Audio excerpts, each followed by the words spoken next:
T20 ప్రపంచ cup సిరీస్లో భారత్ అద్భుత ప్రదర్శన చేసింది.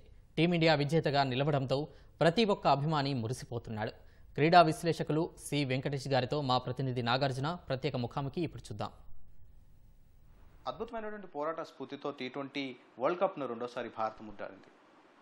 జట్టు మొత్తం కూడా ప్రతి మ్యాచ్లో కూడా అద్భుతమైన ప్రదర్శన కనిపించారు. సో దిగ్గజ ఆటగాళ్ళు ఇద్దరు కూడా రిటైర్మెంట్ ప్రకటించిన తర్వాత భవిష్యత్తులో టీ20 ఏ విధంగా ఉండబోతుంది, వాళ్ళిద్దరు లేని లోటును ఎవరు భర్తీ చేయబోతున్నారు, భవిష్యత్ పగ్గాలు ఎవరికి అప్పగిస్తారు తదితర అంశాలపై ప్రస్తుతం మనతో పాటు మాట్లాడడానికి క్రీడా విశ్లేషకులు సి వెంకటేష్ గారు ఉన్నారు. సార్ నమస్కారం. సార్, భవిష్యత్తులో టీ20 ఏ విధంగా ఉండబోతుంది, ఎవరికి పగ్గాలు అప్పగించే అవకాశం ఉంది? మన టీ20 భవిష్యత్తుకి ఎలాంటి దోకా లేదండి. ఎందుకంటే మన టీము ఆడుతున్న తీరు, ముఖ్యంగా మనకి టైటిల్ డ్రౌట్ అనేది, టైటిల్ రాని కొరత. 2011లో మనం వరల్డ్ కప్ గెలిచాం, 2013లో మరొక ఐసీసీ ట్రోఫీ, ఛాంపియన్స్ ట్రోఫీ గెలిచాం. కానీ ఆ తర్వాత మనకి ఇన్ని సంవత్సరాల కంటే మోర్ దెన్ ఏ డికేడ్ మనకి ఒక్క ప్రపంచ కప్ కానీ ఒక్క ఐసీసీ ట్రోఫీ కానీ లేకుండా ప్రతిసారి మనం సెమీఫైనల్కు ఫైనల్కు రావడం, ఓడిపోవడం అలాంటివి జరిగాయి. కానీ ఆ లోటు ఇప్పుడు భర్తీ చేసుకున్నాం. అది చాలా కీలకమైన విషయం. ఎందుకంటే ఒక్కసారి మీకు ఆ ప్రెషర్ పోయిందంటే, మనకు ట్రోఫీలు గెలవలేకపోతున్నాం అన్న ఒక ఫీలింగ్ నుంచి బయట పడితే ఆ తర్వాత మనకి చాలా మంచి ఈజీగా ఆడే అవకాశం ఉంటుంది, ప్రెషర్ లేని పరిస్థితి ఉంటుంది. సో భవిష్యత్తులో మనకి బోల్డ్ అంత టాలెంట్ మన దేశంలో ఉంది. ఐపీఎల్ ప్రపంచంలోనే #1 ఫ్రాంచైజ్ లీగ్. దాంట్లో అద్భుతమైన టాలెంట్ ఎమర్జ్ అవుతుంది. మనం యాక్చువల్గా ఈ వరల్డ్ కప్కి 15 మంది ప్లేయర్స్ని ఎంపిక చేసి పంపించాం. ఈ 15 మంది కాకుండా ఇంకొక 15 మంది సిద్ధంగా ఉన్నారు. వీళ్ళకి ఏమాత్రం తీసిపోని వాళ్ళు మనకి టీంలో సిద్ధంగా ఉన్నారు. వాళ్ళని మనం అకామిడేట్ చేయలేకపోయాం. సో ఇద్దరు senior players, super stars Rohit Sharma, Virat Kohli retire అయినా కూడా మనం ఎలాంటి బెంగ పడాల్సిన అవసరం లేదు. డెఫినెట్గా మనకి బోల్డ్ అంత టాలెంట్ అవైలబుల్గా ఉంది. చాలామంది ప్లేయర్స్ అవైలబుల్గా ఉన్నారు. ఇక క్యాప్టెన్సీ విషయానికి వస్తే నేను అనుకోవడం హార్దిక్ పాండ్యా ఆల్రెడీ టీంకి వైస్ కెప్టెన్గా ఉన్నాడు. అతను ఫ్రంట్ రన్నర్గా ఉంటాడు క్యాప్టెన్సీ రేస్లో. కానీ అతనితో వచ్చిన ప్రాబ్లం ఏంటంటే అతను కొద్దిగా ఇంజరీ ప్రోన్గా ఉంటాడు. ఎప్పుడు గాయపడతాడు, ఎప్పుడు ఫిట్గా ఉంటాడు అన్న విషయంలో కొంత క్వశ్చన్ మార్క్ అనేది ఉంటుంది. సో అతనికి అవకాశం ఉంటుంది. లేని పక్షంలో మనకి రిషబ్ పంత్ కూడా క్యాప్టెన్సీ ఆల్రెడీ ఐపీఎల్లో ప్రూవ్ చేసుకున్నాడు. సో రిషబ్ పంత్ అండ్ హార్దిక్ పాండ్యా వీళ్ళిద్దరి మధ్య క్యాప్టెన్సీ రేస్లో వాళ్ళిద్దరు ముందున్నారు ప్రస్తుతానికైతే అని చెప్పచ్చు. ఈవెన్ బుమ్రాను కూడా కన్సిడర్ చేయొచ్చు. బుమ్రాను కూడా క్యాప్టెన్గా కన్సిడర్ చేసే అవకాశాలు ఉంటాయి. సో అంటే గత మ్యాచ్ గురించి ఒకసారి మనం మాట్లాడుకుంటే టర్నింగ్ పాయింట్ అనేది అక్కడ పట్టినటువంటి సూర్యకుమార్ పట్టినటువంటి క్యాచ్ అని మీరు చెప్పడం జరిగింది. సో ఆ క్యాచ్, ఆ టర్నింగ్ పాయింట్ తర్వాత అంటే ఇన్నింగ్స్ అంటే ఒక విధంగా క్లాసిన్ అద్భుతంగా ఆడుతున్న సమయంలో ఒక మొమెంటంని బ్రేక్ చేయడానికి అప్పుడు పంత్కి ఇంజరీ కావడం కావచ్చు, ఆ తర్వాత నెక్స్ట్ బాల్కే హార్దిక్ పాండ్యా మొదటి బాల్కి వికెట్ పడడం. సో దీన్ని ఏ విధంగా అంటే అది స్ట్రాటజీ అనుకోవాలా లేదా ఎట్లా? అది స్ట్రాటజీ లాగానే కనిపించిందండి. ఎందుకంటే 15 ఓవర్ల తర్వాత 16 ఓవర్ తర్వాత మరి పంత్ ఏదో ట్రీట్మెంట్ తీసుకున్నాడు. గేమ్ని స్లో డౌన్ చేయాలి. ఎందుకంటే మొమెంటం అప్పుడంతా పూర్తిగా సౌత్ ఆఫ్రికా వైపు వెళ్ళిపోయింది. సో ఆ టైంలో కొంచెం స్లో డౌన్ చేయాలి, వాళ్ళ రిథమ్ని బ్రేక్ చేయాలి. అదే మనం చేసిన. అది నిజంగా జరిగిందో లేకపోతే అది టాక్ట్ఫుల్గా తీసుకున్నానేమో తెలియదు. అప్పుడు అతను ట్రీట్మెంట్ చేసుకుని వచ్చేసరికి మనం ఐపీఎల్లో చూస్తాం, లేకపోతే ఈ వరల్డ్ కప్లో కూడా ఎప్పుడైతే ఆ డ్రింక్స్ బ్రేక్ వస్తుందో ఆ స్ట్రాటజిక్ టైం అవుట్ తర్వాత వికెట్లు పడతాయి. అదే రకంగా అప్పుడు కోచెస్ వచ్చినప్పుడు కూడా వాళ్ళు చెప్తారు, నువ్వు ఈ రకంగా ఆడని చెప్తారు. సో వాళ్ళు ఒక పద్ధతిలో వెళ్తుంటారు, కోచ్లు చెప్పిన దానికి ఇన్ఫ్లుయెన్స్ అయ్యి ఇంకో రకంగా వాళ్ళ ఆర్డర్ని మార్చుకునే పరిస్థితి ఉంటుంది. సో అలా అప్పుడప్పుడు వికెట్లు పడతాయి. సో ఎప్పుడైతే 17th ఓవర్ ఫస్ట్ బాల్కి మనకి వికెట్ పడిందో అక్కడ మ్యాచ్ టర్న్ అయిపోయింది. క్లాసన్ ఆడుతున్న తీరు, క్లాసన్ కనుక ఉంటే చివరి ఓవర్లో ఈజీగా సౌత్ ఆఫ్రికా ఇంకా 1-2 ఓవర్లు మిగిలి ఉండగానే మ్యాచ్ గెలిచుండేది. అతను అలాంటి డిస్ట్రక్టివ్ ప్లేయర్. సో అతన్ని అవుట్ చేయడం అనేది చాలా క్రూషియల్ బ్రేక్ త్రూ అని చెప్పాలి. సో ఇండియన్ టీం టాక్ట్ఫుల్గా తర్వాత ఆడిన ఆటతీరు కాకుండా టాక్టిక్స్ విషయంలో కూడా పూర్తిగా మన వాళ్ళు సక్సెస్ అయ్యారని చెప్పాలి. సో ఇంకో విషయం మనం మాట్లాడుకుంటే లాస్ట్ 2007 వరల్డ్ కప్లో లాస్ట్ ఓవర్ జోగేంద్ర శర్మ ఆ ఓవర్ వేయడం జరిగింది. చాలా హై ప్రెషర్గా ఉన్నటువంటి ఆ ఓవర్ పాకిస్తాన్ మీద జరిగినటువంటి మ్యాచ్లో. సో ఇప్పుడు కూడా హార్దిక్ పాండ్యా చివరి ఓవర్ వేశారు. ఆ ఓవర్లో క్యాచ్ అవ్వడం, తర్వాత తను మ్యాచ్ అయిపోయిన తర్వాత కూడా భావోద్వేగానికి లోన్ అవ్వడం జరిగింది. హార్దిక్ పాండ్యా మీరు అన్నట్టు కరెక్ట్ ఎగ్జాంపుల్ జోగేందర్ శర్మ వేసినట్టు. ఎందుకంటే లాస్ట్ ఓవర్ వేయడం, అందులో వరల్డ్ కప్ ఫైనల్లో టైటిల్ మ్యాచ్లో వేయడం అనేది అంత ఈజీ విషయం కాదు. రోహిత్ శర్మ కూడా మ్యాచ్ తర్వాత అదే సంగతి చెప్పాడు. 16 రన్స్ కావాలి ఓవర్లో. కానీ అక్కడ ఏంటంటే వాళ్ళ మెయిన్ బ్యాట్స్మెన్ ఫినిషర్గా చాలా మంచి రెప్యుటేషన్ ఉన్న డేవిడ్ మిల్లర్ అప్పుడు స్ట్రైక్లో ఉన్నాడు. డేవిడ్ మిల్లర్ కనుక ఆ ఓవర్ ఆడి ఉంటే అది నాకు కావాల్సిన 16 రన్స్ ఏదో ఒక రకంగా కొట్టి ఉండేవాడు. కానీ ఫస్ట్ బాల్కే వికెట్ వచ్చింది. అది సూర్యకుమార్ క్యాచ్, అద్భుతమైన క్యాచ్ పట్టాడు. క్యాచెస్ విన్ మ్యాచెస్ అంటాం మనం. అతను చూపించిన సమయస్ఫూర్తి, అతను బౌండరీ లైన్ దాటి వెళ్ళిపోతున్నాను క్యాచ్ పట్టుకున్న పరిస్థితుల్లో తెలిసి అతను బాల్ని గాల్లోకి వేసి విసిరి మళ్ళీ లోపలికి వచ్చి ఆ క్యాచ్ను అందుకున్న తీరు. సో దాన్ని చాలా ప్రాక్టీస్ చేస్తారు మన ప్లేయర్స్, కానీ ఆ ప్రాక్టీస్ అక్కడ బాగా పనికొచ్చింది. సూర్యకుమార్ ఈ టోర్నమెంట్లో బ్యాటింగ్లో రాణించాడు. ఫైనల్లో బ్యాటింగ్లో విఫలమైనప్పటికీ అతను పట్టిన క్యాచ్ మాత్రం చాలా కీలకమైన క్యాచ్. ఆ క్యాచ్ అతను పట్టింది క్యాచ్ కాదు కప్ అని కూడా మనకి సోషల్ మీడియాలో మీమ్స్ క్రియేట్ అవుతున్నాయి. సో అన్నీ కలిసి వచ్చినాయి కాబట్టి మనం కప్ గెలిచాం. సో స్టార్టింగ్ నుంచి విరాట్ కోహ్లీ కొంత నిరాశపరుస్తూ వచ్చారు. తర్వాత చివరి మ్యాచ్లో అందరూ కూడా సీనియర్లు అందరూ కూడా అతని మీద కాన్ఫిడెన్స్తో ఉన్నారు. చివరి మ్యాచ్లో అద్భుతంగా ఆడారు, 70కి పైగా రన్స్ చేశారు. సో అంతటి ఫామ్లో ఉన్న టైంలో రిటైర్మెంట్ సడన్గా ప్రకటించారు. చాలామంది హార్ట్స్ బ్రేక్ అయ్యాయి. ఈ భవిష్యత్తు ఇదే నా లాస్ట్ వరల్డ్ కప్ అని చెప్పారు. సో దీని ఏ విధంగా విరాట్ కోహ్లీకి టీం ఇచ్చిన కాన్ఫిడెన్స్ చాలా ముఖ్యం అండి. ఎందుకంటే అతని టీంకి తెలుసు ఏదో ఒక పాయింట్లో అతను ఫామ్లోకి వస్తాడు, ఏదో ఒక పాయింట్లో అతని నుంచి ఒక డిఫైనింగ్ నాకు వస్తుందని చెప్పి తెలుసు. అది మనకి ఫైనల్లో వచ్చింది. ఫైనల్ వరకు అతను 75 రన్స్ చేశాడు. ఫైనల్లో ఒక్క చోటే అతను 76 రన్స్ చేశాడు. సో అది అతను ప్రత్యేక big match player.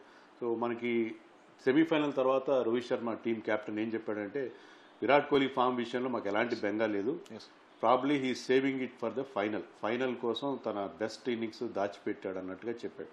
Even coach Rahul Dravid కూడా అదే అన్నాడు, ఫైనల్లో ఒక డిఫరెంట్ కోహ్లీని చూస్తాం చూడండి అని చెప్పి వాళ్ళు ఆ కాన్ఫిడెన్స్ ఇచ్చారు. అతను విరాట్ కోహ్లీ అయినా కూడా అతని టీం నుంచి సపోర్ట్ అవసరం అవుతుంది. ఎంత గొప్ప ప్లేయర్ అయినా కదా టీం నాకు సపోర్ట్ ఇస్తుంది, నన్ను బ్యాక్ చేస్తుందని అతనికి ఒక కాన్ఫిడెన్స్ రావాలి.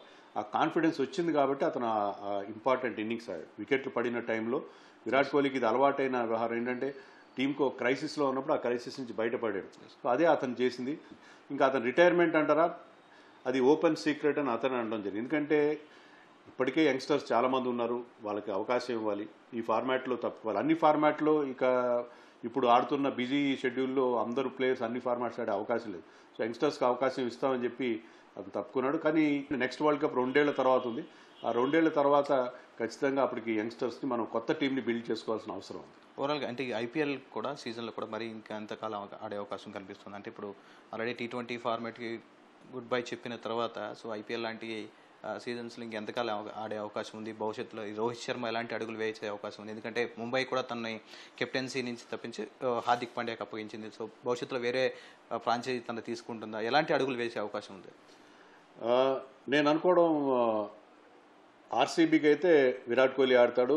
అతను అనుకున్న రోజులు ఆ టీం ఆడిస్తారు. ధోని విషయంలో ధోని ఆడిన రోజులు చెన్నై వాళ్ళు అతను ఆడిస్తున్నారు. ధోనికి ఆ నిర్ణయం వదిలేశారు, నువ్వు ఎప్పటి వరకు ఆడాలనుకున్నావు అది నీ నిర్ణయం అన్నట్టుగా. అలాగే ఆర్సీబీకి కూడా ఆర్సీబీ అనే టీంకి వాళ్ళకున్న ఫ్యాన్ బేస్ కానీ వాళ్ళకున్న ఫ్యాన్ ఫాలోయింగ్ కానీ అంతా రోహిత్ శర్మ మీద విరాట్ కోహ్లీ మీద డిపెండ్ అవుతుంది. సో విరాట్ కోహ్లీ ఎన్నేళ్ళు ఆడదలుచుకున్నాడో అన్నేళ్ళు ఆడతాడు ఖచ్చితంగా. అతను ఫిట్గా ఉన్నాడు, ఫిట్నెస్ విషయంలో అతన్ని మించిన ప్లేయర్ లేడు.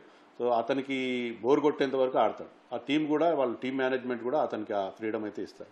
రోహిత్ శర్మ బహుశా ముంబై ఇండియన్స్ని వదిలేసే అవకాశాలు మనకు ఎక్కువ కనిపిస్తున్నాయి. ఎందుకంటే ఆ టీంలో ఇప్పుడు అతను ఫిట్ ఇన్ కావట్లేదు. అందులో అతను క్యాప్టెన్గా ఇంత మంచి రిజల్ట్స్ ఇస్తున్న క్యాప్టెన్ కోసం మిగతా టీమ్స్ అన్నీ అతను తీసుకోవడానికి ఉవ్విళ్ళూరుతూ ఉంటాయి. సో నెక్స్ట్ మెగా యాక్షన్ జరగబోతుంది డిసెంబర్లో. ఆ మెగా యాక్షన్లో రోహిత్ శర్మ ఎప్పుడూ ఏ ప్లేయర్కి రానంత పెద్ద అమౌంట్ పలుకుతాడు. దాంట్లో అతను తీసుకోవడానికి టీమ్స్ లైక్ సన్ రైజర్స్ కానీ ఢిల్లీ కాదు మన పంజాబ్ కింగ్స్ కానీ ఇలాంటి టీమ్స్ చాలా చాలా ఈగర్గా వెయిట్ చేస్తూ ఉంటాయి. ఈవెన్ ఆర్సీబీ అతను తీసుకున్నా మనం ఆశ్చర్యపోవాల్సిన అవసరం లేదు. So Rohit Sharma will be hot property in IPL. అతను కనుక ముంబై ఇండియన్స్ వదిలేయాలని నిర్ణయం తీసుకుంటే అతన్ని క్యాప్టెన్గా పెట్టుకుని మళ్ళీ తమ టీంని రీబిల్డ్ చేసుకోవడానికి అతని క్యాప్టెన్సీ స్కిల్స్ని అతని ఎబిలిటీని వాడుకోవడానికి ఐపీఎల్ టీమ్స్ అన్నీ కూడా క్యూలో ఉంటాయని చెప్పడంలో ఎలాంటి సందేహం లేదు. మీరు చెప్పినట్టు ఐపీఎల్ యాక్షన్లో కనుక ఈవెన్ సన్ రైజర్స్కి చాలా సార్లు మన రోహిత్ శర్మ వస్తే తను తెలుగువాడిగా భావిస్తుంటారు. రోహిత్ శర్మని తెలుగువాడు వస్తే బాగుంటుంది మన హైదరాబాద్ టీంకి అని చెప్పి. ఎప్పటి నుంచి కూడా మన హైదరాబాద్ టీంకి తెలుగువారి కెప్టెన్సీ లేదు. సో సన్ రైజర్స్కి తను తీసుకుంటే చాలా బాగుంటుంది. చాలామంది ట్వీట్లు చేయడం, చాలామంది గతంలో కెప్టెన్సీ చెప్పించిన టైంలో హైదరాబాద్కి వచ్చాయని చెప్పడం చాలా ట్వీట్లు మేము చూసాం. డెఫినెట్గా. ఎందుకంటే గతంలో మన హైదరాబాద్ ఫ్రాంచైజ్ డక్కన్ చార్జర్స్ ఆడాడు. డక్కన్ చార్జర్స్ తరఫు నుంచి 2009లో డక్కన్ చార్జర్స్ గెలిచినప్పుడు he was member of that winning team. అది అతని ఇనీషియల్ ఫేజ్ ఆఫ్ ది కెరియర్లో. సో అతను కనుక ఇండియన్ టీంకి వస్తే అతను ఎప్పుడు చెప్తాడు నా మదర్ టంగ్ తెలుగు అని చెప్తాడు. ఎందుకంటే is mother is from Vizag. So అందుకని రోహిత్ శర్మ కనుక సన్ రైజర్స్కి వస్తే అద్భుతంగా ఉంటుంది. ఎందుకంటే ప్యాట్ కమిన్స్ క్యాప్టెన్గా ఉన్నాడు, మంచి రిజల్ట్స్ ఇచ్చాడు. కానీ ప్యాట్ కమిన్స్ అవైలబిలిటీ ఎప్పుడు ఒక క్వశ్చన్ మార్క్ ఉంటుంది. అతన్ని ఆస్ట్రేలియా టీం రిలీజ్ చేస్తారు. ఫాస్ట్ బౌలర్గా అతను ఎప్పుడు ఆడతాడు, ఎప్పుడు ఆడకపోవచ్చు, ఫిట్నెస్ అలాంటి సమస్యలు ఉంటాయి. కాబట్టి ఒక రెగ్యులర్ కెప్టెన్గా రోహిత్ శర్మ కోసం ఖచ్చితంగా సన్ రైజర్స్ ట్రై చేసే అవకాశం మనకి కనిపిస్తుంది. సార్ ముఖ్యంగా ఫైనల్ ఇప్పుడు T20 వరల్డ్ కప్ కూర్పు గురించి మీరు అంటే T20 మ్యాచ్ల గురించి మనం మాట్లాడుకుంటే కెప్టెన్గా పంత్ని మీరు సూచించారు. సో కూర్పు ఏ విధంగా ఉండొచ్చు అంటారు? ఒకవేళ కనుక జట్టు కూర్పులో ఇప్పుడు ఉన్నటువంటి టీంలో విరాట్ కోహ్లీ అండ్ రోహిత్ శర్మ లేకుండా సో మిగతా కూర్పు ఏ విధంగా ఉండొచ్చు అంటారు ఉన్నటువంటి మ్యాచ్ టీమ్స్? మనం ఆల్రెడీ చూసాం. ఇప్పుడు జింబాబ్వేకి ఒక టీంని ప్రకటించారు. దాంట్లో అభిషేక్ శర్మ, రింకు సింగ్, సంజు శాంసన్, శుభ్మన్ గిల్, రుతురాజ్ గైక్వాడ్ ఇలాంటి ప్లేయర్స్ ఉన్నారు. అంటే యంగ్ ప్లేయర్స్ ఆవేష్ ఖాన్ లాంటి వాళ్ళు, యంగ్ స్పిన్నర్ రవి బిష్ణోయ్, ఇలాంటి మన ఆంధ్ర ఆల్రౌండర్ నితీష్ కుమార్ రెడ్డి, అతను ఇంజర్డ్ అయ్యాడు, బట్ అతను కూడా ఖచ్చితంగా ఆ రెకనింగ్లో ఉన్నాడు. సో హార్దిక్ పాండ్యా, రిషబ్ పంత్ లాంటి వాళ్ళు కూడా వరల్డ్ కప్ ఆడిన వాళ్ళు కూడా చేరుతారు. ప్రస్తుతానికి అయితే వాళ్ళు రెస్ట్లో ఉన్నారు. సో వీళ్ళందరూ చేరితే మనకి అద్భుతమైన టీం ఒకటి తయారవుతుంది. మన టీంకి అన్ని రకాల టాలెంట్. ఎందుకంటే తిలక్ వర్మ కూడా ఇంజర్డ్ అయ్యడం వల్ల అతన్ని సెలెక్ట్ చేయలేదు. ఈ ప్లేయర్స్ ప్రత్యేకత ఏంటంటే దీంట్లో బ్యాట్స్మెన్ చాలా మంది బౌలింగ్ కూడా చేస్తారు. యశస్వి జైస్వాల్ కానీ, తిలక్ వర్మ కానీ, నితీష్ కుమార్ రెడ్డి కానీ. సో వీళ్ళు బౌలింగ్ కూడా చేస్తారు. మనకి ఇప్పుడు ఏంటంటే చాలా వరకు బ్యాట్స్మెన్ బ్యాటింగ్ మాత్రం చేస్తారు, బౌలర్స్ బౌలింగ్ మాత్రం చేస్తారని ఒక ఫీలింగ్ ఉంది. కానీ ఆల్రౌండర్స్ మనకి సఫిషియెంట్గా ఉన్నారు. మనకి బోల్డ్ అంత చాయిస్ ఉంది. మనం ఐపీఎల్ ద్వారా ఎమర్జ్ అవుతున్న టాలెంట్ పూల్ ఆధారంగా మనకి బ్రహ్మాండమైన టాలెంట్. సో భవిష్యత్తు future is in safe hands. Youngsters విషయంలో మనం ఆ రకమైన ఒక నమ్మకం పెట్టుకోవచ్చు. సో ఇప్పుడున్నటువంటి యంగ్స్టర్స్ కూడా అటు రోహిత్ శర్మను ఇటు విరాట్ కోహ్లీని చూసుకొని వాళ్ళ దగ్గర నుంచి ఏం తీసుకోవాలి, ఏం నేర్చుకోవాలంటారు? వాళ్ళ దగ్గర నేర్చుకోవాల్సింది ఏంటంటే సక్సెస్ని ఎలా హ్యాండిల్ చేయాలి. ఎందుకంటే బ్రహ్మాండమైన సక్సెస్ వచ్చింది, సూపర్ స్టార్స్ అయ్యారు. అయినా కూడా వాళ్ళు ఎప్పుడు కూడా ఆటని, తమ ఫిట్నెస్ని నెగ్లెక్ట్ చేయలేదు. సో అది వాళ్ళు ప్రధానంగా నేర్చుకోవాలి. అలాగే ఎన్నో ఎదురు దెబ్బలు ఎదురవుతాయి. విరాట్ కోహ్లీ, రోహిత్ శర్మ వాళ్ళ కెరీర్ అంతా పూలబాట ఏం కాదు. అనేక సందర్భాల్లో వాళ్ళ టీంలో వాళ్ళ ప్రెజెన్స్ని క్వశ్చన్ చేశారు, వాళ్ళని విపరీతంగా సోషల్ మీడియాలో ట్రోల్ చేశారు, వాళ్ళ ఫ్యామిలీని కూడా వదిలిపెట్టలేదు. సో అలాంటి సిచ్యువేషన్ ఎదురవుతుంది. అవన్నీ తట్టుకొని నిలబడగల ఆత్మస్థైర్యం అనేది కావాలి. సో వీళ్ళ నుంచి ఎగ్జాంపుల్ ఏంటంటే క్రికెట్లో మీరు ఒక సక్సెస్ సాధించిన మాత్రం ఎప్పుడు సక్సెస్ రాదు, చాలా ఫెయిల్యూర్స్ కూడా ఎదురవుతాయి. ఆ ఫెయిల్యూర్స్ని తట్టుకోగల గొప్ప టాలెంట్, ఆ మెంటల్ టఫ్నెస్ వాళ్ళిద్దరు ప్రదర్శించారు. అది ఈ యంగ్స్టర్స్ అందరూ నేర్చుకోవాలి. ఇప్పుడు విరాట్ కోహ్లీ చూడండి, ఫైనల్ దాకా ఫెయిల్ అయినా ఫైనల్లో మళ్ళీ ఒక అద్భుతమైన ఇన్నింగ్స్ ఆడి టీంకి అందివచ్చాడు. సో అలాంటి ఒక పర్ఫార్మెన్సెస్ని దాని నుంచి ఇన్స్పిరేషన్ తీసుకోవాలి. సో T20 కెప్టెన్సీ గురించి మనం మాట్లాడుకుంటే సార్, ఐపీఎల్ రావడం వల్ల దాదాపు ఉన్నటువంటి అన్ని ప్లేయర్స్, ఉన్నటువంటి టాలెంటెడ్ ప్లేయర్స్ ఎవరైతే ఉన్నారో, శ్రేయస్ అయ్యర్ కావచ్చు, శుభ్మన్ గిల్ కావచ్చు, తర్వాత రిషబ్ పంత్ కావచ్చు, వీళ్ళందరూ కూడా మంచి ఒక కెప్టెన్గా తయారయ్యారని మనకు అనుకోవచ్చు. ఎందుకంటే భవిష్యత్తులో ఇండియా టీంకి ప్రాతినిధ్యం వహించేటప్పుడు కూడా ఈ కెప్టెన్సీ ఈ వెనుకున్నటువంటి ఇదంతా ఎక్స్పీరియన్స్ అంతా పనికొస్తుందని మనం అనుకోవచ్చు కదా? నిజమండి. ఐపీఎల్ ద్వారా మనకి కొత్త ప్లేయర్స్ రావడంతో పాటు క్యాప్టెన్సీ మెటీరియల్ కూడా మనకి ఎమర్జ్ అవుతూ ఉంది. ఇప్పుడు శుభ్మన్ గిల్ చాలా యంగ్ ఏజ్లో అతను గుజరాత్ టైటన్స్ క్యాప్టెన్ అవుతున్నాడు. రిషబ్ పంత్ కూడా చాలా యంగ్ ఏజ్లో క్యాప్టెన్. శ్రేయస్ అయ్యర్ కూడా ఆల్రెడీ ఐపీఎల్ టైటిల్ కూడా గెలిచారు. సో వీళ్ళు ఐపీఎల్లో హై క్వాలిటీ క్రికెట్ ఆడతారు, ఫారిన్ ప్లేయర్స్తో కలిసి ఆడతారు. సో వాళ్ళు ఇక్కడే వాళ్ళు మొత్తం క్యాప్టెన్సీకి సంబంధించిన గుణపాఠాలను నేర్చుకుంటారు. సో రెడీమేడ్గా మనకి అవైలబుల్. అందుకే శుభ్మన్ గిల్ని జింబాబ్వే వెళ్ళే టీంకి క్యాప్టెన్గా కూడా ప్రకటించారు. Ruturaj Gaikwad is another candidate. అతను కూడా చెన్నై సూపర్ కింగ్స్ని చాలా చక్కగా లీడ్ చేశాడు. సో యంగ్ ప్లేయర్స్ మామూలుగా ఐపీఎల్ టీమ్స్ కూడా ఇండియన్ క్యాప్టెన్స్నే తీసుకోవడానికి ఎక్కువ ఇష్టపడుతున్నాయి. గతంలో ఫారిన్ క్యాప్టెన్స్ మోజు ఉండేది వాళ్ళకి, కానీ ఇప్పుడు ఇండియన్ క్యాప్టెన్ ఉంటే ఆ కంఫర్ట్ వేరే ఉంటుందని ఐపీఎల్ టీమ్స్ కూడా గుర్తించాయి. కాబట్టి మనకి ఐపీఎల్ ద్వారా జరిగే మరొక మేలు ఏంటంటే మనకి క్యాప్టెన్స్ కూడా అక్కడి నుంచి మనకి రెడీగా అవైలబుల్గా అవుతున్నాయి. Thank you so much. Thank you. So ఓవరాల్గా అది T20కి భవిష్యత్తులో పంత్ కెప్టెన్గా ఉంటే బాగుంటుంది. తర్వాత ఉన్నటువంటి ఎవరైతే ఉన్నారో ఆటగాళ్ళల్లో హార్దిక్ పాండ్యా తర్వాత హార్దిక్ పాండ్యా గాయం కారణంగా తరచూ గాయాలు అవుతుంటాయి. కాబట్టి పంత్ అయితే అన్ని విధాలుగా మేనేజ్ చేయగలరు, టీంని సమర్థవంతంగా నడిపించగలరని విశేషకులు చెప్తున్నారు. ఇక్కడ నరేందర్తో నాగార్జున, ఈటీవీ న్యూస్, హైదరాబాద్.